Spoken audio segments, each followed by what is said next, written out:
بسم الله الرحمن الرحیم. الحمد لله و کفى و سلام علی عباده الذین اصطفى. اما بعد، بینندگان عزیز و ارجمند شبکه جهانی شارجه، السلام علیکم و رحمت الله و برکاته. با برنامه آداب عبادت در خدمت شما هستم. قبلا ما در مورد آداب سلام کردن صحبت کردیم. دین اسلام یک دین کامل هست، دین جامع هست و دینی است که تمام جوانب زندگی رو در بر گرفته برای انسان‌ها و به تمام جوانب زندگی اهمیت داده. از جمله سلام کردن و آداب اون هست که خیلی بسیار مهم هست و در ایجاد ارتباط بین افراد جامعه خیلی مهم و کارساز هست و باعث ایجاد محبت و دلگرمی و الفت میشه بین مسلمانان. و به همین خاطره که اسلام یکی از آداب سلام کردن رو خنده رو بودن و بشاشت وجه یعنی صورت هست که انسان بشاش باشه، خنده رو باشه و تبسم کنه، لبخند بزنه در مقابل برادر مسلمانش هر وقت با اون ملاقات میکنه. و این امر ممکنه نزد بسیاری از ما دارای اهمیت نباشه، ولی واقعا از اهمیت بسیار زیادی برخوردار است. چون شما خودتون توجه داشته باشید وقتی که میرید ملاقات کسی یا دیدار کسی، وقتی که او با شما با خوبی رفتار میکنه، برخورد میکنه، لبخند میزنه جلوی شما و خنده رو هست و با خنده از شما استقبال میکنه، اصلا در دل شما یک خوشحالی ایجاد میشه، یک آرامش ایجاد میشه که اصلا از دادن هزاران درهم و تومان ارزشش بیشتره. و به همین خاطر که رسول خدا صلی الله علیه و آله میفرمایند تبسمک فی وجه اخیک صدقه، خنده رو بودن در مقابل برادر مسلمانت و لبخند زدن در مقابل برادر مسلمانت صدقه به حساب میاد برای شما، یعنی اجر و پاداش برای شما نوشته میشه. چون شما باعث شدید که یک خوشحالی در دل برادر مسلمانت ایجاد بکنید و همین خوشحالی که شما ایجاد کردید خودش دارای اجر بسیاری است. اونچنان که شکستن دل گناه بسیار عظیمی داره و شما وقتی دلی رو بشکنید با رفتارتون، با گفتارتون، با عملتون، خب این خیلی بده که شما افراد رو از خودتون اینگونه برنجانید. دل شکستن هنر نمی باشد، یعنی شکستن دلان هنر نیست. هنر اینه که انسان دلی به دست داره، وگرنه دل شکستن هنر نیست. پس تا ما جایی که میتونیم دلها رو به دست بیاریم. چگونه به دست میاریم؟ با پول دادن اینا که نمیشه، با لبخند زدن، با هدیه دادن. اینها چیه؟ دل انسانها رو میتونید شما کسب کنید. پس با نرمی، با خوشرویی، اخلاق خوب، رفتار خوب میتونید دلها رو به دست بیارید. و به همین خاطر رسول الله صلی الله علیه و آله میفرمایند که تبسمک فی وجه اخیک صدقه. از دادن صدقات بسیار ممکن این لبخند زدن شما اجرش، پاداشش بیشتر باشه. شما که نمیدونید چه عملی شما را وارد بهشت میکنه. ممکنه همین لبخند زدن شما مقابل برادران مسلمانت باعث وارد شدن شما به بهشت بشه. شما ممکنه میلیون ها صدقه بدید، ولی این میلیون ها صدقه دادید ارزش نداره، چون ممکنه خالص نبوده برای خداوند. ممکنه از روی ریا داده باشید، ممکنه از این که مردم به تو بگن بله آدم خیری است این صدقات رو دادید. ولی خنده زدن، لبخند زدن در مقابل دیگران درسته که عمل بسیار کمی است، ولی در اجر و پاداش عمل بسیار عظیمی است. شما با یک رفتار تونستید دلها رو به دست بیارید. پس اینو دقت بکنید، خیلی مهمه. از دیگر آداب سلام کردن اینه که انسان سلام بکنه بر هر کسی که میشناسه یا نمیشناسه. یعنی شما دقت کنید وقتی که از جای عبور میکنید، هر کسی از نزد شما عبور کرد سلامش بکنید. حالا لازم نیست که حتما شما او رو بشناسید که نه. عبدالله ابن عمرو رضی الله عنه میفرمایند که رضی الله عنهما میگه مردی اومد نزد رسول خدا صلی الله علیه و آله و سوال کرد ای الاسلام خیر، چه اسلامی بهتره؟ پیامبر صلی الله علیه و آله فرمودند تطعم الطعام و تقرأ السلام علی من عرفت و من لم تعرف. میگه چه اسلامی بهتره؟ کدوم اسلام ارزشش بیشتره؟ پیامبر صلی الله علیه و آله فرمودند تطعم الطعام، به دیگران خوراک بخورانی، بهشون خوراک بدی. افراد مستحق مستمند، در خونت باز باشه، به دیگران خوراک بده. کارگری مسکینی تو خیابون ببینی بهش خوراک بده. آب سردی بهش بده. تو گرمای تابستونه. تو نمیدونی، ممکنه گرسنه باشه ولی روش نمیشه بیاد به تو بگه من گرسنه‌ام. خوراکی بهش بده.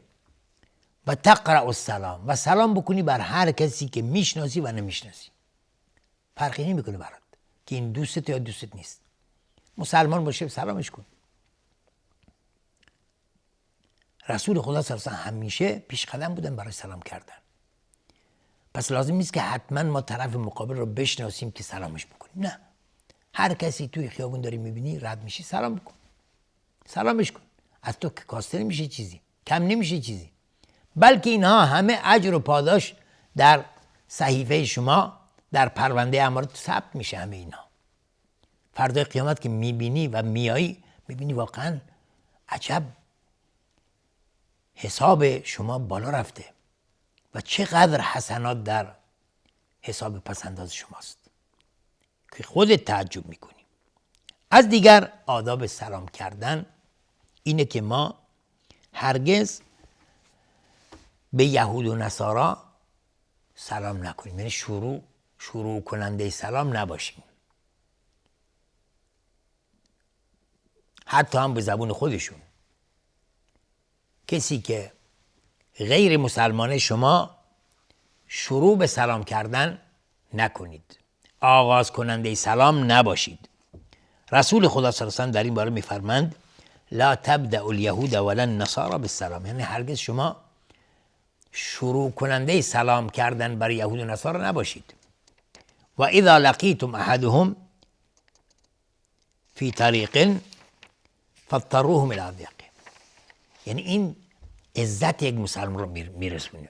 یه وقتی شما توی راهی دارید میرید سعی کنید با عزت با افتخار را برید و طوری نباشه که شما کناره بکشید که اون رد بشه. نه، شما طوری بکن که اون بره راه باریکتر و راه تنگتر رو انتخاب بکنه. خودتو دست کم نگیر. انسان مسلمان با عزت با افتخاره و این به این معنی نیست که ما بدرفتاری بکنیم با اونها، نه، یا اینکه به اونها ظلم بکنیم، نه. این به این معنی است که ما به خاطر دین اسلام، به خاطر عزت اسلامی باید عزیز و نفس باشیم، خودمون رو بالاتر از اونا بدونیم، چون مسلمانیم واقعا. و این نیست، به این معنی نیست که ما اونها رو تحقیر بکنیم یا به اونها ظلم بکنیم، نه. یعنی این که ما خودمون رو دست کم نگیریم، خودمون رو ذلیل و خوار نکنیم جلوی اونها. انسان مسلمان باید و ان العزة لله ولرسوله وللمؤمنین، عزت برای خدا، برای پیامبر، برای مؤمنینه.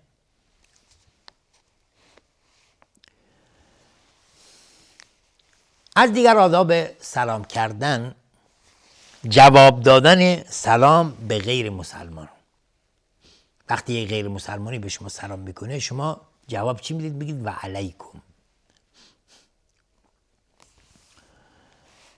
میگه در زمان رسول خدا صلی الله علیه و سلم چند نفر از یهود از پیش پیامبر صلی الله علیه و سلم عبور کردند و به رسول الله صلی الله علیه و سلم فرمودن السلام علیک.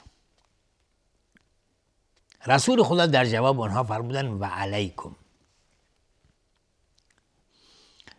السلام علیک یعنی مرگ بر تو باد. این نوع سلام کردن الان در بین ما فارسی زبانان خیلی انتشار پیدا کرده. میگیم سلام علیکم، مثل داشلاتا میگه سلام علیکم. سلام علیکم یعنی مرگ بر تو باد. این سلام بهش نمیگن، این آرزوی نابودی است. میگه سلام علیکم یعنی مرگ بر تو باد. ما در جواب چنین افراد باید بگیم و علیکم یعنی مرگ بر خودت، چون و علیکم السلام اون چیزی دیگری است. اون میگه السلام علیکم، نمیگه سلام علیکم. پس رسول خدا صلی الله علیه و سلم میفرمایند در حدیث دیگر ان الیهود اذا سلم علیکم احدهم فانما یقول السلام علیکم فقولوا وعلیکم. میگه وقتی که یهود برای یکی از شما سلام میکنه در اصل به شما میگه السلام علیکم یعنی مرگ بر شما باد. فقولوا پیامبر صلی الله علیه و میفرمایند شما بگید در جوابشون و علیکم یعنی بر خودتون. هر نیتی که اونا میکنن و علیکم یعنی بر شما باد. وقتی میگه مرگ بر تو باد میگه مرگ بر خودت و علیکم همچنین بر خودت، یعنی مثل این. پس این باید دقت بکنیم و ما فارسی زبانان باید دقت بکنیم و تابع دستورات دین باشیم، نه اینکه هرچی از زبانمون در اومد بگیم سلام علیکم. این که تحیت اسلامی نیست. سلام کردن اسلامی که اینگونه نیست که ما بگیم سلام علیکم، السلام علیکم و رحمت الله و برکاته. این کامل ترین صیغه سلام کردن است. السلام علیکم و رحمت الله و برکاته.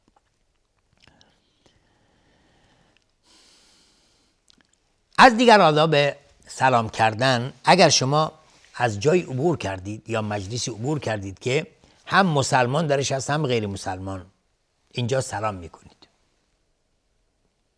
و اینجا قصد و نیت شما اینه که بر مسلمانان دارید سلام میکنید، زیرا سلام کردن بر هر انسان مسلمانی یکی از حقوق هر انسان هست بر دیگری. در حدیث داریم که میگه فإن النبی صلی الله علیه و سلم مر بمجلس فی اخلاط من المسلمین والیهود فسلم علیهم. میگه رسول خدا صلی الله علیه و سلم از یک مجلس عبور میکرد، جایی که مردم نشسته بودن، جمع بودن اینا، و هم مسلمان بود در اونجا هم یهود، یعنی مختلط بودن، یهود و مسلمانان با هم بودن، یک جای نشسته بودن. رسول خدا صلی الله علیه و سلم سلام کرد بر آنها. پس این دلالت بر اینه که وقتی که مسلمان باشه و غیر مسلمان هم باشه ما حق داریم سلام بکنیم. از دیگر آداب سلام کردن، واجب است بر شما که جواب سلام بدید. یعنی اگر یکی اومد و بر شما سلام کرد، اصل سلام کردن سنته، تحیت اسلامی است، ولی جواب دادنش واجبه. وقتی که بر شما سلام میکنه واجب شماست که جوابش بدید. پس هرگاه هر انسان مسلمانی بر شما سلام کرد واجب شماست که جواب سلامی او را بدهید، زیرا رسول خدا صلی الله علیه و سلم میفرمایند حق المسلم علی المسلم خمس. حق هر انسان مسلمانی بر برادر مسلمان 5 چیزه. رد السلام، اولین چیز جواب دادن سلام جواب دادن سلام هست که شما سلام بر شما کرده شد شما جواب بدید. عیادت المریض، عیادت مریض، و اتباع الجنائز و تشییع جنازه، و اجابت الدعوه، قبول کردن دعوت، و تشمیت العاطس، و وقتی که عطسه میکنه شما براش دعا بکنید. مثلا میگه عطسه میکنه شما میگید یرحمک الله، یرحمک الله، این دعا براش میکنید.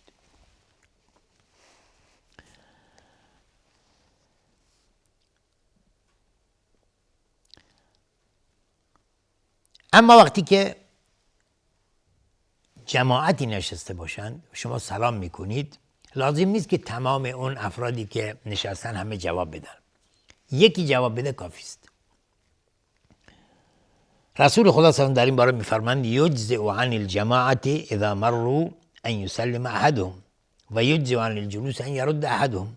میگه وقتی که گروهی دارن از جای عبور میکنن و گروهی نشسته اند، کافیه که یکی از اونها سلام بکنه. مثلا شما 10-15 نفر با همید از جای عبور میکنید، جای مردم هم نشستن، شما میگید، یکی میگه سلام علیکم یا میگه السلام علیکم و رحمت الله. این سلام کردن یک نفر کافیه، لازم نیست که هر 15 نفر سلام بکنن. در مقابل اونهایی که نشستند هم، جماعتی که نشستند هم کافیه که یکی جواب بده، میگه و علیکم السلام و رحمت الله، کافیه. هم یک نفر که جواب داد کافیه.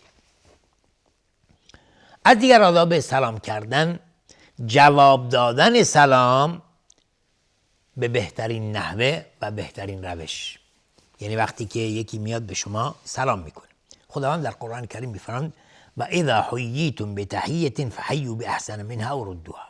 میگه هر وقت که بر شما سلام کرده شد، شما جواب سلام رو به بهترین نحو بدهید یا مثل اون جواب بدید، نه کمتر از اون. مثلا اگر یکی به شما گفت السلام علیکم، شما میگید و علیکم السلام و رحمت الله و برکاته. این بهترین جواب است. فحیوا باحسن منها، جواب بدید به بهترین نحوه. او ردوها، اگر نمیگید و علیکم السلام و رحمت الله و برکاته، میگید و علیکم السلام مثل خودش. اونا میگه السلام علیکم، شما یا میگید و علیکم السلام و رحمت الله و برکاته، یا میگید و علیکم السلام و رحمت الله، یا اگر لااقل مثل خود جواب میدید و علیکم السلام.